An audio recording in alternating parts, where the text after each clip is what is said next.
أعوذ بالله من الشيطان الرجيم. بسم الله الرحمن الرحيم. وإذا جاءهم أمر من الأمن أو الخوف أذاعوا به ولو ردوه إلى الرسول وإلى أولي الأمر منهم لعلمه الذين يستنبطونه منهم ولولا فضل الله عليكم ورحمته لاتبعتم الشيطان إلا قليلا فقاتلوا في سبيل الله لا تكلف نفسا إلا وسعها لا تكلف إلا نفسك وحرر المؤمنين عسى الله أن يكف بأس الذين كفروا والله أشد بأسا وأشد تنكيلا من يشفع شفاعة حسنة يكن له نصيب منها ومن يشفع شفاعة سيئة يكن له كفل منها وكان الله على كل شيء مقيتا.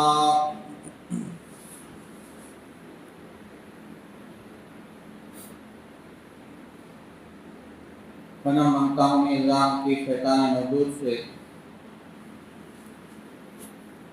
بسم اللہ الرحمن الرحیم. شروع کرتا ہوں میں اللہ کے نام سے جو بڑا مہربان نہایت رحم والا ہے.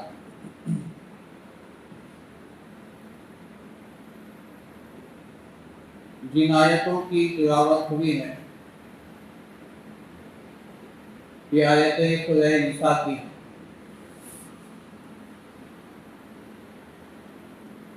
پہلی آیت میں اللہ تبارک و تعالی منافقین مدینہ کی شرارت اور ان کے اسلام کے خلاف کو بلندہ کرنے کا ذکر فرماتے ہیں. پہلی آیت جو آپ کے سامنے پڑھی گئی ہے اس آیت کے شان نزول میں علماء اور مفسرین نے دو واقعے کو بیان فرمایا. پہلا واقعہ یہ ہے کہ جب اللہ کے نبی صلی اللہ علیہ وسلم جہاد کا اعلان فرماتے تو صحابہ کرام رضوان اللہ علیہم اجمعین جہاد کے لیے تیار ہو کر نکل جاتے. لیکن یہ منافقین بہانے کر کے کوئی جھوٹی آزار پیش کر کے جہاد میں جانے سے رک جاتے، مدینے میں ہی رہ جاتے. جب اللہ کے نبی صلی اللہ علیہ وسلم صحابہ کرام رضوان اللہ علیہم اجمعین کو لے کر جنگ میں چلے جاتے یا اللہ کے نبی صلی اللہ علیہ وسلم آپ جہاد کے لیے ایک جماعت روانہ فرماتے تو اب منافقین مدینہ کا یہ طریقہ ہوتا تھا کہ وہ تاک میں رہتے تھے، جستجو میں رہتے تھے کہ جو جماعت جنگ میں گئی ہوئی ہے تو ان کے ساتھ کیا معاملہ ہو. اگر وہاں سے کوئی اچھی خبر آتی تو اگر کامیابی کی خبر آتی تو بھی اسے مشغول کر دیتے، یا اگر یہ معلوم ہوتا، یہ خبر آتی کہ مسلمان مغلوب ہو گئے، مسلمان بظاہر جنگ میں ناکام ہو رہے ہیں، بہت سارے مسلمان شہید ہو گئے ہیں، یا اس قسم کا کوئی معاملہ پیش آتا تو اس بات کو لے کر یہ پورے مدینے میں اور مدینے کے اطراف میں خوب مشہور کر دیں. لیکن بعد میں اس کی اطلاع ملتی کہ وہ خبر جھوٹی ہے. تو جھوٹی خبر کو عام کرنا، افواہوں کو لے کر پھیلانا، یہ ان کا طریقہ کار. منافقین مدینہ کا ایک طریقہ تھا کہ کہیں بھی کوئی بات ان کو مل جاتی مسلمانوں کے خلاف، اسلام کے خلاف، یا مسلمانوں کے جنگ میں کامیاب اور ناکام ہونے کے بعد اگر کوئی خبر ان کو ملتی، اگرچہ کہ وہ خبر جھوٹی ہوتی، افواہ ہوتی، تو اس خبر کو لے کر مشہور کر دینا، اشاعت کرنا، عام کرنا ان کی عادت. لیکن بعد میں معلوم ہوتا کہ وہ خبر جھوٹی تھی کہ جو بات آئی تھی کہ مسلمان ناکام ہو گئے، اتنے شہید ہو گئے، تو تو یہ بات جھوٹی نکلتی کہ مسلمان فاتح بن کر مسلمان واقعی جنگ وہ کامیاب ہو کر آ رہے ہیں۔ تو اس پر اللہ تبارک و تعالیٰ نے آیت نازل فرمائی، وَإِذَا جَاءَهُمْ أَمْرٌ مِّنَ الْأَمْنِ أَوِ الْخَوْفِ أَذَاعُوا بِهِ، جب ان کے پاس کوئی معاملہ آتا امن کا یا خوف کا، امن کہتے ہیں کامیابی، خوف کہتے ہیں کہ ناکامی، جنگ میں کامیابی یا جنگ میں ناکامی، یعنی مسلمان خوف زدہ ہو کر جنگ میں ناکام ہو گئے، اس قسم کی کوئی خبر آتی اذاعوا بہ تو اس کو بہت مشہور کر دے، پھیلا دیتے۔ اب یہاں ایک چھوٹا سا سوال پیدا ہو سکتا ہے کہ اگر مسلمانوں کی طرف سے کامیابی کی بات آ رہی ہے تو پھر اس سے مشہور کرنے میں کیا قباحت؟ مسلمان واقعی کامیاب ہو کر فاتح بن کر اور جنگ میں کامیاب ہو کر مال غنیمت لے کر واپس آ رہے ہیں، یہ خبر اگر مل رہی ہے تو لیکن اس کے مشہور کرنے میں کیا قباحت؟ تو اللہ تبارک و تعالیٰ نے یہاں اس کا جواب دے رہا ہے، اور مفسرین نے اس کا جواب دیا کہ منافقین مدینہ یہ جو بات مشہور کرنا ان کی عادت ہے، حالانکہ مسلمانوں کی کامیابی کو کبھی پسند نہیں فرماتے۔ اسے 2 صفحہ پہلے بھی یہ بات آ چکی ہے، اور اللہ تعالیٰ نے سورہ آل عمران میں بھی 4 پارے میں بھی اللہ نے ذکر فرمایا کہ جب مسلمانوں کو جنگ میں جانے کے بعد کامیابی ملتی تو ان کو بڑی تکلیف ہوتی، جب مسلمان ناکام ہوتے تو بڑے خوش ہوتے۔ ان تمسسکم حسنۃ سیئۃ یفرحوا بہا، اگر مسلمانوں کو کوئی نیکی کوئی بھلائی ملتی، جنگ میں کامیابی ملتی تو ان کو بڑی تکلیف ہوتی۔ وَإِن تُصِبْكُمْ سَيِّئَةٌ يَفْرَحُوا بِهَا، اگر مسلمانوں کو جنگ میں ناکامی ہوتی تو یہ بڑے خوش ہوتے، خوشیاں مناتے۔ تو یہ ان کی عادت تھی کہ مسلمانوں کی کامیابی کبھی نہیں چاہتے تھے، لیکن اگر مسلمانوں کی کامیابی کا نتیجہ اگر سامنے آ رہا ہے تو یہ اس کو مشہور نہیں کرتے تھے، بلکہ اگر مشہور بھی کرتے تھے ان کو بڑی تکلیف ہوتی تھی۔ تو اس لیے اللہ تبارک و تعالیٰ نے اس کا جواب دیا وَلَوْ رَدُّوهُ إِلَى الرَّسُولِ وَإِلَى أُولِي الْأَمْرِ مِنْهُمْ، اس معاملے کے تم اللہ کے رسول کی طرف لوٹاؤ، اولو الامر کی طرف لوٹاؤ، اور ان سے تحقیق کرو کہ واقعی خبر صحیح ہے یا غلط۔ تو اللہ تعالیٰ نے اس کا جواب دیا۔ اگر کامیابی کے بعد کوئی بات سامنے آ جائے تو مفتی شفیع صاحب رحمۃ اللہ نے لکھا ہے یہ بھی کبھی کبھی حکمتاً اسے پوشیدہ رکھنا پڑتا ہے، کبھی حکمتاً اس بات کو بھی پوشیدہ اور مخفی رکھنا پڑتا ہے، ہر بات کو ظاہر کرنا ضروری نہیں۔ کوئی بات کبھی ظاہر ہو جاتی ہے، مشہور ہو جاتی ہے تو اس سے کبھی نقصان ہو جاتا ہے، تو اسے بعض باتوں کو راز میں رکھنا پڑتا ہے، خفیہ طریقے سے بات کو چھپا کر رکھنا پڑتا ہے۔ تو اس لیے ہر بات کو پھیلا دینا، ہر بات کو مشہور کر دینا اور ہر بات کو عام کر دینا یہ مسلمان اور مومن کے نشانی نہیں۔ تو آج تو ہمارے پاس موبائل ہے، تو ہمارے پاس یوٹیوب ہے، اور ہمارے پاس اس طرح کے واٹس ایپ ہے، کوئی بھی بات آئے تو فوراً بنا کسی تحقیق کے ہم گروپوں میں ڈال دیتے ہیں۔ اب ایک گروپ میں 300-400 آدمی ہیں، 300-400 500 ممبر ہیں، اب ایک گروپ میں ڈال دیے، اسے 10 گروپ میں ڈال دیے، اب یہ بات منٹوں سیکنڈوں میں آپ کو یہ بات پھیل جاتی، پھر دوسرے دن خبر آتی کہ نہیں یہ بات غلط، یہ بات جھوٹی ہے۔ تو خامخواہ یہ مسلمانوں کا کام نہیں ہے، یہ مسلمانوں کا شیوا نہیں۔ اگر بات واقعی صحیح بھی ہو تو مسلمانوں کو چاہیے کہ تحقیق کریں۔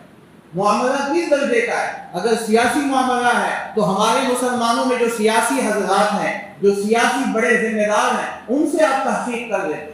اگر کوئی معاملہ دین کا ہو، دین کا مسئلہ ہو، تو علماء سے آپ رجوع کرتے، علماء سے معلوم کرتے بھی کہ فلاں جگہ میں اس طرح کا مسئلہ ہو رہا ہے، کسی مدرسے کے بارے میں یا مسجد کے بارے میں یا کسی اور کے بارے میں کوئی بات آ رہی ہے، تو اگر اس کا تعلق علم سے ہو تو آپ علماء سے، مفتیوں سے معلوم کر لیں کہ اس طرح کی خبر آ رہی ہے اور واٹس ایپ میں اس طرح کی بات آ رہی ہے، تو کیا یہ بات صحیح؟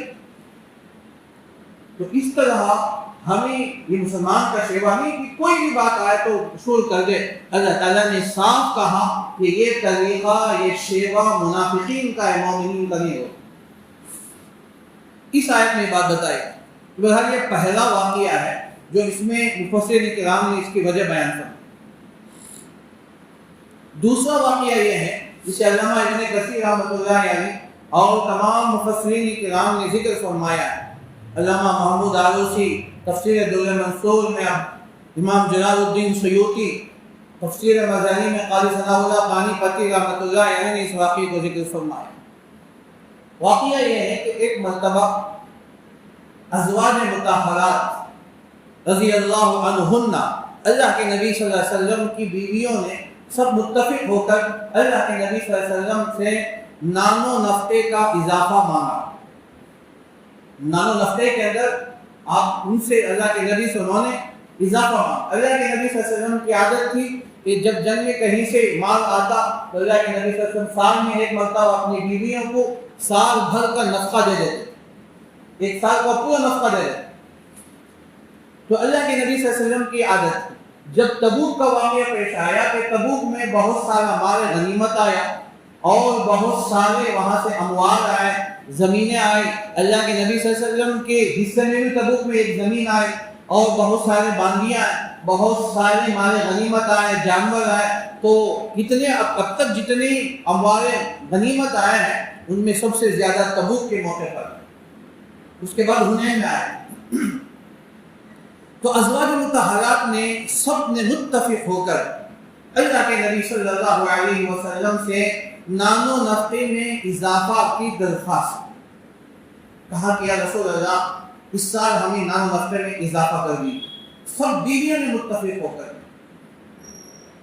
جب یہ بات تمام بیویوں کی طرف سے اللہ کے نبی صلی اللہ علیہ وسلم کے پاس آئے تو اللہ کے نبی صلی اللہ علیہ وسلم کو یہ بات بڑی ناگوار ہو گئی۔ اللہ کے نبی صلی اللہ علیہ وسلم کو بڑی تکلیف ہو کہ سب متفق ہو کر دنیا مانگ رہے ہیں، نان و نفقہ کی طرف کر رہے ہیں۔ تو اللہ تعالیٰ نے وہاں سورہ احزاب کے اندر 21ویں پارے کے آخر آیت یا ایھا النبی قل لازواجک یا ایھا النبی قل لازواجک ان کنتن تردن الحیاۃ الدنیا وزینتها فتعالین امتعکن واسرحکن سراحا جمیلا۔ وہ آیت وہاں نازل فرما دی، ازواج مطہرات کو تنبیہ ہوئی اور ان کی اصلاح کی گئی۔ یہاں وہ بات نہیں، جب یہ بات ہو گئی اللہ کے نبی صلی اللہ علیہ وسلم نے قسم کھائی کہ میں ایک مہینے تک اپنی بیویوں کے پاس نہیں جاؤں گا۔ اللہ کے نبی صلی اللہ علیہ وسلم ازواج مطہرات کے مکانات کو چھوڑ کر آپ مسجد نبوی کے اوپر حصے میں بالا خانے میں آپ تشریف لے گئے۔ ایک مہینے کا آپ کا قسم تھا، ایک مہینے تک اپنی بیویوں کے پاس نہیں جاؤں گا۔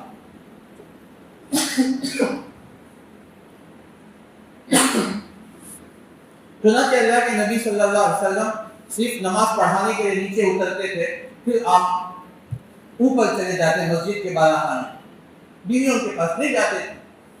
جب یہ بات مدینے میں مشہور ہو گئی تو اب منافقین کو اچھی خبر یہ اس طرح کی بات ہاتھ لگ گئی۔ اب منافقین یہ تو موقع کی طاقت میں رہتے ہیں، اب انہوں نے ایسے پروپیگنڈا کیا، مدینے کے اندر ایسے ہنگامے کیے، کہا کہ دیکھو تمہارا نبی محمد صلی اللہ علیہ وسلم بیویوں سے ناراض ہو کر سب کو طلاق دے دی۔ حالانکہ طلاق نہیں دے، اب طلاق کی بات انہوں نے کی۔ منافق نے سب سے پہلے عبداللہ ابن ابی ابن سلول نے بات کی۔ محمد صلی اللہ علیہ وسلم اللہ کے نبی تمام بیویوں سے ناراض ہو کر طلاق دے دی۔ اب جیسے ہی منافقین کا سردار عبداللہ ابن ابی ابن سلول نے یہ بات کی، اب اس کے چہرے پہ اس کے جو اس کے ساتھ رہنے والے تھے اس بات کو کیچ کیا، اس بات کو لیا، پورے مدینے میں پھیلا۔ حضرت عمر رضی اللہ عنہ، حضرت ابو بکر صدیق رضی اللہ عنہ پریشان ہو گئے کیونکہ ان کی بیٹی بھی اللہ کے نبی کی بیوی ہے۔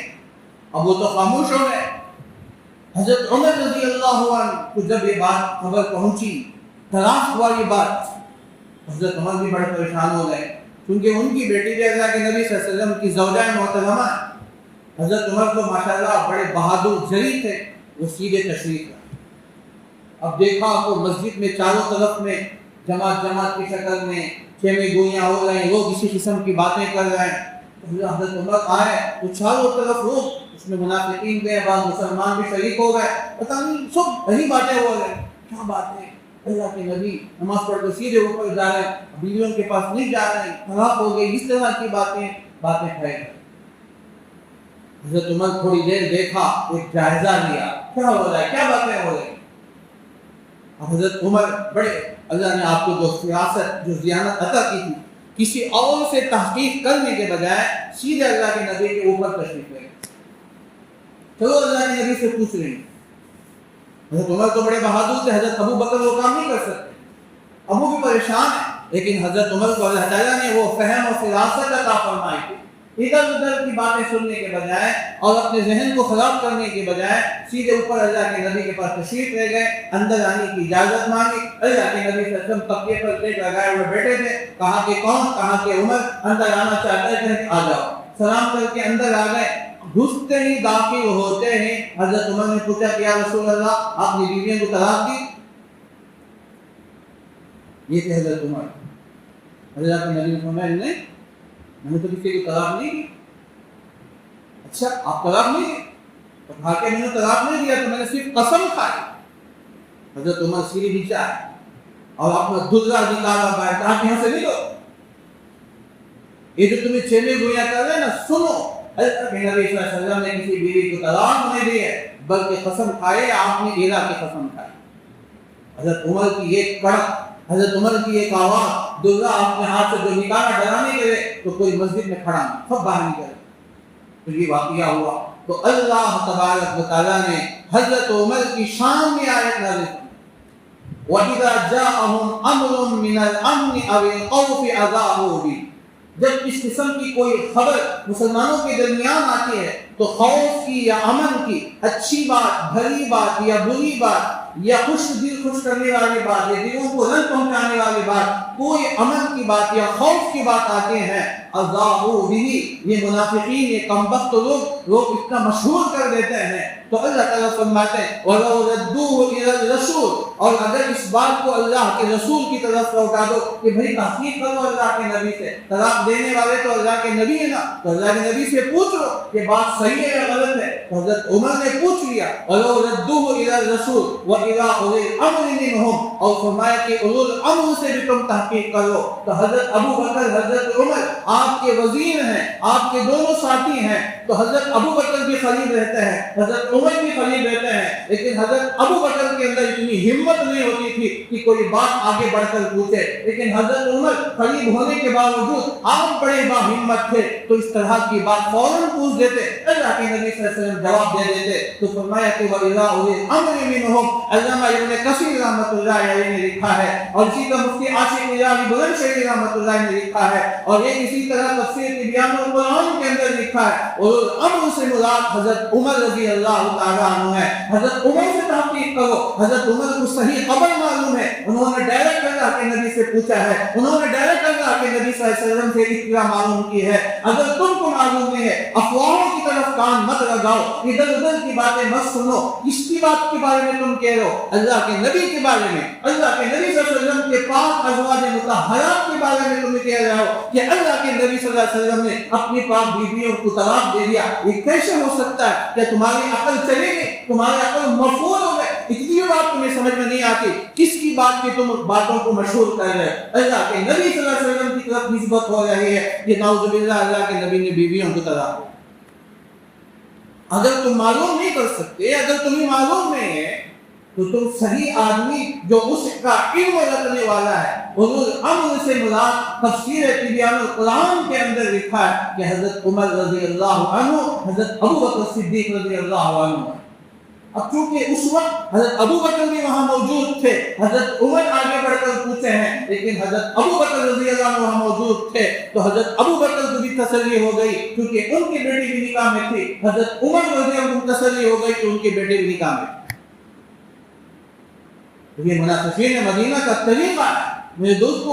تو آج جو بھی خبر آتے ہیں تو ہم یہ میڈیا جو اس قسم کی باتوں کو پھیلاتے ہیں، مسلمانوں کے بارے میں، مسجدوں کے بارے میں، مدرسوں کے بارے میں، دارالدیوبند کے بارے میں، اب نئی خبر مضامین سہارنپور کے بارے میں، اس قسم کی باتیں اگر کوئی بھی خبر میں اخبار میں آتے ہیں، میرے دوستو آگے مت بڑھاؤ، اسے گروپ میں مت ڈالو کہ دارالدیوبند کے بارے میں اس قسم کی باتیں ہو رہی ہیں اور فلاں کے بارے میں اس قسم کی باتیں ہو رہی ہیں۔ میرے دوستو یہ ہماری شان نہیں، یہ دارالعلوم دیوبند پوری دنیا کا یہ ہمارا مرکز، یہ دینی مرکز مراکز کا ایک بڑا مرکز ہے۔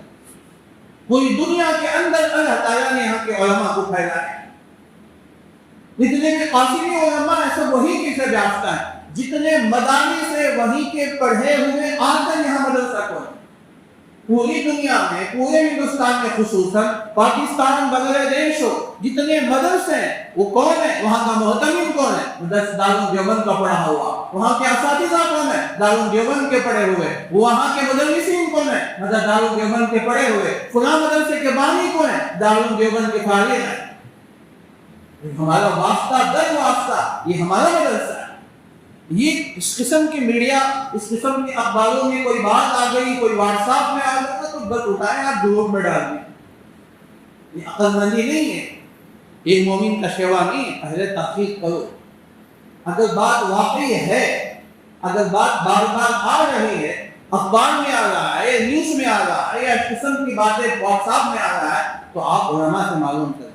ہمارے شہر کے اندر کتنے بڑے علماء ہیں جو دارالعلوم دیوبند سے ان کا تعلق ہے۔ بعض علماء ہیں جو دارالعلوم دیوبند کے مجلس شورا میں اور مذاہب مجلس شورا کے ایک ممبر، آپ ان سے معلوم کریں کہ حضرت مفتی صاحب یہ بات آ رہی ہے کہ دارالعلوم دیوبند کے بارے میں کیا بات خبر ہے؟ ہم تو تحقیق نہیں کرتے، اور سسٹم دکھائے گروپ میں ڈال دیے، اور خود ہم اپنی طرف سے کہ گویا ہم دارالعلوم دیوبند کو نعوذ باللہ بدنام کرنے میں حصہ ہم بن رہے ہیں۔ تو اس لیے نصیب دارالعلوم دیوبند ہی کی بات نہیں، جہاں بھی مسلمانوں کے بارے میں یا مدارس کے بارے میں کسی بھی مدرسہ، چاہے چھوٹا یا مدرسہ، ہر مدرسہ ہمارا ہے، میرا ہے۔ جو بھی علماء ہیں، جتنے مسجد ہیں، سب ہمارے ہیں۔ کوئی مسجد کے بارے میں، کسی کے بارے میں بات آ رہی ہو تو پہلے تحقیق کرو۔ جو اس فیلڈ کے رہنے والے ہیں، الحمدللہ آج اس فیلڈ کے رہنے والے موجود ہیں، جہاں یہ خبر معلوم آ رہی کہ وہیں کتنے علماء ہیں، ہم ڈائریکٹ وہیں 2 منٹ میں ہم معلوم کر سکتے ہیں۔ جہاں سے یہ خبر آ رہی، جس شہر میں یہ خبر آ رہی ہے تو ہی کتنے ہمارے علماء ہیں، اور اسی طرح ہماری جمعیت العلماء کے ذمہ دار ہیں، آپ ان سے ڈائریکٹ معلوم کر سکتے ہیں۔ اس لیے یہ طریقہ، اس طرح کی افواہوں کو پھیلانا یہ مومن کا شیوا ہے ہی نہیں۔ میں نے دونوں واقعات بتائے، دونوں واقعات میں منافقین مدینہ کا بہت اہم رول ہے، بہت اہم کردار ہے، انہوں نے اس طرح کی باتوں کو پھیلایا۔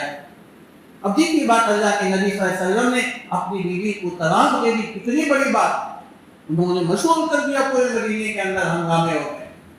حضرت عمر رضی اللہ عنہ وقت پر نہ جاتے اور اللہ کے نبی سے تحقیق نہ کرتے اور آ کر نیچے ان لوگوں کو دلے سے ان کی خبر نہ لیتے تو پھر بات اور پھیل جاتی۔ حضرت عمر تحقیق کر لی تو پھر حضرت عمر نے ایک ڈانٹ اور آپ کی ایک کڑک، سب کی زبانیں بند ہو۔ اللہ تعالیٰ نے آپ کو یہ قوت و صلاحیت، یہ علمی دبدبہ، یہ روب اللہ نے آپ کو عطا فرمایا تھا، تو اللہ تعالیٰ نے حضرت عمر کی شان میں اللہ نے آیت نازل کی، وَلَوْ رَدُّوهُ إِلَى الرَّسُولِ وَإِلَى أُولِي الْأَمْرِ، تو فرمایا کہ دیکھو رسول تک بات پہنچا، رسول سے تحقیق کرو۔ اب رسول کو ہونے بڑے ہیں، ہر ایک آدمی اللہ کے نبی کے پاس جا کر معلوم نہیں کر سکتا۔ حضرت ابو بکر معلوم نہیں کر سکتی، ہمت نہیں ہوئی، تو اس لیے جو ان کے پاس گئے ہیں، جنہوں نے ان کی تحقیق کی، وہ حضرت عمر ہیں۔ اولو الامر سے مراد یہ ہے کہ ان سے آپ تحقیق کریں۔ لَعَلِمَهُ الَّذِينَ يَسْتَنبِطُونَهُ مِنْهُمْ، ضرور تم ان لوگوں سے معلوم کرو، خود اللہ کہتے ہیں تم ان لوگوں سے معلوم کرو جو اس کی تحقیق رکھتے ہیں۔ اب یہاں ایک مسئلہ بھی مستقبل ہوتا ہے، اس سے پہلے بھی تقریباً 2 مہینہ پہلے یا 3 مہینہ پہلے میں سمجھتا ہوں اسی صورت کی شروع میں ایک بات آئی، اولو الامر کون ہے؟ اولو الامر سے کون مراد؟ اولو الامر سے 2 طبقہ مراد، ایک علماء کا، دوسرا عمراء، 2 طبقے مراد ہیں اولو الامر۔ اور جو بہت ساری تفسیریں جو راجح ہے، تفسیر عبداللہ ابن عباس، عبداللہ ابن مسعود، حضرت علی کرم اللہ وجہہ سے، حضرت عائشہ سے، جو مشہور تفسیر ہے وہ ہے اولو الامر سے 2 مراد ہیں، ایک علماء جسے فقہا کہتے ہیں، اور دوسرا عمراء جو حکومت کے باغدور جن کے ہاتھ میں، یہ دونوں مراد۔ اور اس سے پہلے بھی بات آ چکی تھی، میں دوبارہ ان باتوں کو اٹھانا نہیں چاہتا، صرف میں اشارہ کر دیتا ہوں کہ اللہ تعالیٰ نے جو دنیا کا نظام چلاتے ہیں، اور دنیا کا جو نظام چل رہا ہے، ایک سیاسی اعتبار سے اور دوسرا علمی اعتبار سے، دونوں چیز ایک ساتھ۔ پہلے اس زمانے میں جو بڑے بڑے بادشاہ ہوتے تھے، امیر المومنین ہوتے تھے، قاضی حاکم ہوتے تھے، وہ خود بڑے عالم ہوتے تھے، یا اگر عالم نہ بھی ہو تو ان کے پاس علماء کا ایک بڑی جماعت ان کے پاس ہوتی، جو ان کے ذمہ دار ہوتے ہیں اور جو ان کے عمرا ہوتے ہیں وہ خود بڑے بڑے علماء فقہا ہوتے ہیں۔ اب کوئی بھی کام ہو تو اسے علماء سے مسائل کو معلوم کر کے سیاسی اعتبار سے حکومت چلاتے تھے، جو دینی اعتبار سے حکومت چلاتے تھے۔ اب کوئی بھی مسئلہ ہو تو آپ کس سے معلوم کریں گے؟ یا تو عمرا ہیں جو سیاست سے تعلق رکھتے ہیں، اگر کوئی سیاسی معاملہ یا کسی بھی حکومت کا معاملہ تو اس معاملے میں ہم تحقیق کسے کریں گے؟ جو اس کے ذمہ دار ہیں، جو ان کی معلومات رکھتے ہیں، جو ان کی صحیح خبر رکھتے ہیں، تو ان لوگوں سے آپ معلوم کریں۔ اگر بات علمی بات ہے، مسئلے کی بات ہے، کوئی بھی دینی مسئلہ ہو، قرآن سے کوئی مسئلہ لینا ہے یا اسی طرح حدیث کی کوئی بات ہے تو اس کے پاس آپ علماء ہیں، فقہا ہیں، محدثین ہیں، مفسرین ہیں، مفتیان کرام، یہ انہی میں تو 5 طبقے ہیں، ان لوگوں سے آپ معلوم کریں۔ فقہا، محدثین، مفسرین، مفتیان کرام، علماء، یہ 5 طبقہ ہیں، ان لوگوں سے آپ معلوم کریں، ایسے سے آپ تحقیق نہ کریں۔ خود اللہ تبارک و تعالیٰ نے ارشاد فرمایا کہ جب تم نہیں جانتے ہو تو جاننے والوں سے معلوم کرو، جب تم نہیں جانتے ہو تو جاننے والوں سے معلوم کرو جو اس بین کے جانتے ہیں۔ فَاسْأَلُوا أَهْلَ الذِّكْرِ إِن كُنتُمْ لَا تَعْلَمُونَ، اہل ذکر یہ اہل علم ہے، اہل علم سے معلوم کرو اگر تم نہیں جانتے۔ تو یہاں اللہ تعالیٰ نے استنباط کا لفظ استعمال فرمایا، ایک علمی بحث ہے، استنباط کس کو کہتے ہیں؟ استنبط یستنبط استنباط، استنباط کہتے ہیں کسی چیز سے کسی چیز کو نکالنا، کسی چیز سے کسی چیز کو نکالنا، اخذ کرنا، اس کو عربی میں استنباط کہتے ہیں۔ میں آپ کو ایک چھوٹی سی مثال دے کر آگے بات سمجھاتا ہوں۔ تو جیسے ایک دودھ ہوتا ہے، دودھ آپ اسے اچھی طرح گرم کرتے ہیں، اس دودھ سے آپ اسے ملائی نکالتے ہیں، پھر ملائی سے مسکا نکالتے ہیں، پھر اس سے مسکے سے آپ اس سے پھر چھاچھ وغیرہ نکالتے ہیں، دہی وغیرہ نکالتے ہیں۔ تو ایک چیز دودھ ہے، اس سے کئی چیزیں نکل رہی ہیں، اس سے ملائی بن رہی ہے، اور اسی دودھ کو پھوڑ کر یا کسی بھی طرح سے اس سے مسکا نکالا جا رہا ہے، یا اور چیز سے پھر اس سے گھی نکالی جا رہی ہے، اور اس سے اسی طرح کئی چیزیں اس کے ساتھ نکالے جاتے ہیں، اور یہ دودھ یہ اہم چیز ہے۔ تو اب اس کو کہتے ہیں عربی میں استنباط، کسی چیز کے ذریعے سے اندر جا کر اسے تحقیق کر کے اس کے اندر سے چھپی ہوئی چیز کو باہر لے آنا۔ اب مثلا آپ کے پاس 1 لیٹر دودھ ہے، آپ لا کر پیش کر رہے ہیں کہ بھائی دودھ ہے۔ اب میں کہتا ہوں کہ بھائی یہ دودھ بھی ہے، یہ اس میں گھی بھی ہے، مسکا بھی ہے، ملائی بھی ہے، اس کے اندر پنیر بھی ہے، اور اس کے اندر سویا بھی ہے۔ ایک عام آدمی کہے گا کہ بھائی یہاں تو کچھ بھی نہیں، تو صرف سفید دودھ ہے اور کیا ہے، لیکن نہیں ہے، اس کے اندر موجود ہے۔ نکالنے والے اس سے گھی بھی نکال رہا ہے، مسکا بھی نکال رہا ہے، ملائی بھی نکال رہا ہے، اور ہر چیز اس سے نکال کر لوگوں کو پیش کر، ایک مادی چیز پہ مثال۔ اب دیکھیے اللہ تعالیٰ نے ہمیں 2 چیزیں دی ہیں جسے نص کہتے ہیں، ایک قرآن، دوسرا حدیث۔ قرآن اور حدیث یہ نص ہے، قرآن اللہ تعالیٰ کا فرمان، حدیث نبی اکرم صلی اللہ علیہ وسلم کی بات، آپ کا فرمان، آپ کے ارشادات، اس کو قرآن اور حدیث۔ اب قرآن میں جو باتیں بظاہر نظر نہیں آتی ہیں اور حدیث میں جو باتیں بظاہر نظر نہیں آ رہی ہیں، تو قرآن و حدیث کو رکھ کر ایک طبقہ، ایک جماعت جسے فقہا کہتے ہیں، جسے محدثین کہتے ہیں، قرآن کی آیتوں کو لے کر، حدیث کو لے کر اس کی گہرائی میں جا کر اس سے مسائل کو نکالتے ہیں، جسے ہم فقہا کہتے ہیں، اس کو فقیہ کہتے ہیں۔ یہ میرا کام نہیں ہے، میں نہیں کر سکتا، کوئی عالم نہیں کر سکتا، جو اس فن کا جو ماہر ہوتا ہے. اب کہیں گے کہ پھر قرآن ہے، قرآن اور حدیث میں. اب قرآن میں کیا کہا؟ وَأَقِيمُوا الصَّلَاةَ، نماز پڑھو، زکوٰۃ ادا کرو. بھی نماز پڑھنے کا طریقہ کیا ہے؟ نہ قیام کا ذکر ہے، نہ رکوع کا ذکر ہے قرآن میں، وَارْكَعُوا مَعَ الرَّاكِعِينَ، اور اسی طرح دو سجدے، دونوں سجدوں کا ذکر نہیں. طریقہ نماز حدیث میں. بس سمجھ میں آیا؟ یہ مثال، موٹی مثال. قرآن میں وَأَقِيمُوا الصَّلَاةَ، نماز قائم کرو، نماز ادا کرو. کیسے ادا کرنا ہے اس کو سمجھانے کے لیے حدیث ہے. نبی اکرم صلی اللہ علیہ وسلم نے ہمیں طریقہ بتایا نماز کیسے پڑھنا ہے. صبح کی نماز کتنے بجے ہے، کس وقت میں ہے، کتنی رکعت ہے. ظہر کی نماز کب پڑھنا ہے، کتنی رکعت ہے، اس کا وقت کیا ہے، وقت کب شروع ہوتا ہے، کب ختم ہوتا ہے، یہ حدیث. اور عصر کی، مغرب، عشاء اسی طرح. یہ قرآن اور حدیث میں. اب دیکھیے نماز کن کن کے اوپر فرض ہے، نماز کب ٹوٹتی ہے، نماز کب واجب ہوتی ہے، نماز میں فرائض کتنے ہیں، نماز میں واجبات کتنے ہیں، نماز میں سنتیں کتنی ہیں، نماز کن چیزوں سے ٹوٹ جاتی ہے، وضو کن چیزوں سے ٹوٹ جاتا ہے. آپ مجھے قرآن و حدیث میں بتائیں. آپ بتا نہیں سکتے. اب یہ باتیں کون بتا رہا ہے کہ نماز میں فرائض کتنے ہیں؟ 13 فرائض، 14 فرائض ہیں، واجبات 15 ہیں، اور پھر سنتیں کتنے ہیں؟ 52 سنتیں ہیں. یہ کون بتا رہا ہے؟ وضو 8 چیزوں سے ٹوٹ جاتا ہے، نماز بھی 8 چیزوں سے ٹوٹ جاتی ہے. یہ چیزیں کون بتا رہا ہے؟ اس کو کہتے ہیں عربی میں استنباط. اب یہ ہم کسی کا، ہم ہمارا کام نہیں ہے. فقہا کی ایک جماعت، اللہ تعالیٰ نے ان کو وہ فہم، اللہ نے وہ صلاحیت، وہ سمجھنے کی قوت اللہ نے ان کو عطا فرمائی. وہ پورے قرآن کریم کی 6600 سے زائد آیتیں اور 1 لاکھ حدیثیں ان کے سامنے موجود ہیں. ان تمام میں کھنگال کر، اس کی گہرائی میں جا کر، قرآن کو، حدیث کو، آیتوں کو جوڑ کر، خدا آیت کو خدا آیت سے جوڑ کر، خدا حدیث کو خدا حدیث سے جوڑ کر، یا خدا حدیث کو خدا واقعے سے جوڑ کر، خدا بات کو اللہ کے نبی کے خلاف میں جوڑ کر، اس کے بعد یہ پوری محنتوں کے بعد رات بھر جاگ کر فقہائے کرام قرآن و حدیث کی گہرائی میں جا کر اس کے بعد ایک نتیجہ ہمارے سامنے لے کر آتے ہیں. جسے دودھ سے مسکہ نکلا، گھی نکلا، ملائی نکلا، یہ سب نکل کے آج ہمارے سامنے موجود ہے.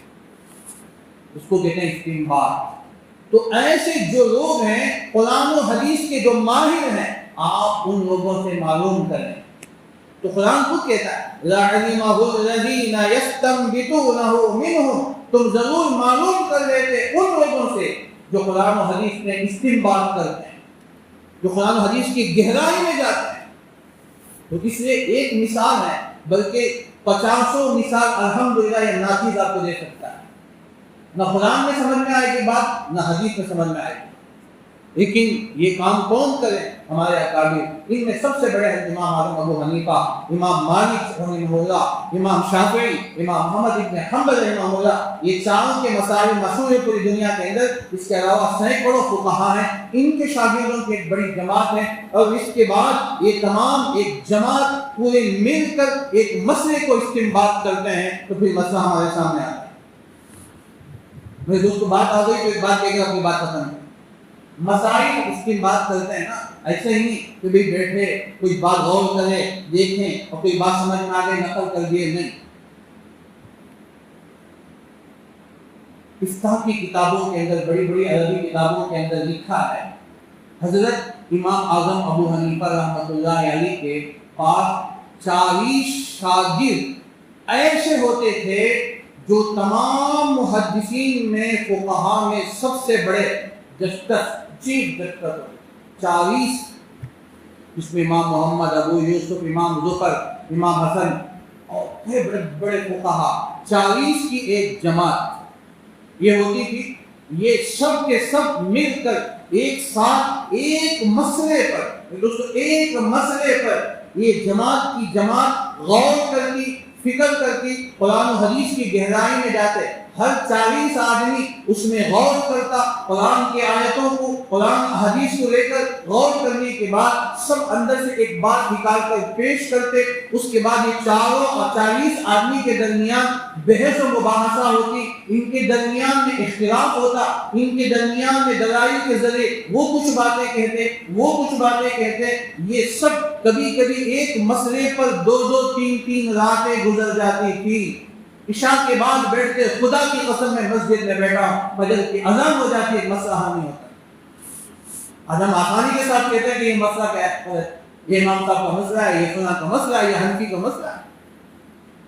تو کبھی کبھی ایک مسئلے میں 3-3 راتیں گزر جاتی تھی۔ اس کے بعد جب 40 کے 40 فقہا، جو بڑے بڑے فقہا، علم کے سمندر، علم کے پہاڑ، اور بھی کچھ کہو تو کوئی مبالغہ نہیں، ایسے علم رکھنے والے 40 فقہا جب ایک بات پر متفق ہو جاتے ہیں تو اس کے بعد وہ مسئلہ امت کے سامنے آتا تھا، جسے کہتے ہیں کہ مفتا بھی، اور اس پر فتویٰ دیا گیا ہے، اب پوری امت اس پر عمل ہے۔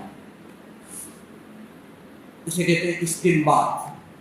اللہ نے فرمایا لَعِلِمَهُ الَّذِينَ يَسْتَنبِطُونَهُ مِنْهُ، دوستو اتنا آسان نہیں ہے، ہم جو سمجھتے ہیں اتنا آسان نہیں ہے دین۔ فقہا نے پوری زندگیاں لگا، آج ہم آرام کے ساتھ بیٹھ کر کھر کھا رہے ہیں، ہم آرام کے ساتھ بیٹھ کر اعتراضات کر رہے ہیں ہمارے اکابر پر، ہمارے فقہا۔ تو اس لیے تو یہ جاننا چاہیے کہ لَعِلِمَهُ الَّذِينَ يَسْتَنبِطُونَهُ مِنْهُ، یہ میں نے مختصر بات کی، ورنہ اس آیت پر گھنٹوں بولا جا سکتا ہے الحمدللہ، لیکن یہ علمی بحث ہے، یہ عوام کے سامنے بات بے بحث نہیں ہو سکتی۔